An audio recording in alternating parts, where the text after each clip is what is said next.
எல்லாருக்கும் வணக்கம். என்ன பண்ணிட்டு இருக்கீங்க? எவ்வளோ மெசேஜஸ் தெரியுமா? அன்பாவே ஷவர் பண்ணுறீங்க. என்னால் தேங்க்யூ கூட சொல்ல முடியல உங்களுக்குலாம்.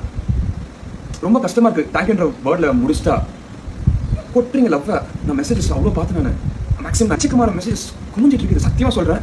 சுத்தமாக எக்ஸ்பெக்டே பண்ணல. உள்ளே இருக்கும்போதுலாம் ஒன்றே தான் நினச்சேன். வெளில வரும்போது என்ன வந்தாலும் ஸ்மைல் பண்ணிட்டு அக்செப்ட் பண்ணிட்டு போயிட்டே இருக்கலாம்னு சொல்லிட்டு.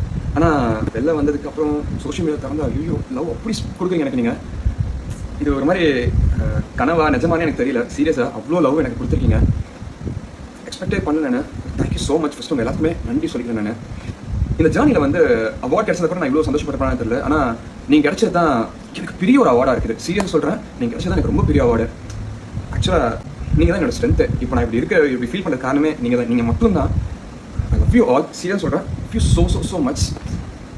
பிக் பாஸ்லேருந்து வெளியே வந்த ராணுவ பார்த்தீங்கன்னா பயங்கரமாக வந்து எல்லாருக்கும் சப்போர்ட் பண்ணிட்டு இருக்காங்க. அதுக்கான காரணம் பார்த்தீங்கன்னா ராணுவ வந்து ஒரு அன்ஃபேர் எவிக்ஷனாக வந்திருக்காரு அப்படின்னு சொல்லிட்டு நிறைய பேர் வந்து ராணுவத்தை சப்போர்ட் பண்ணிட்டு இருக்காங்க.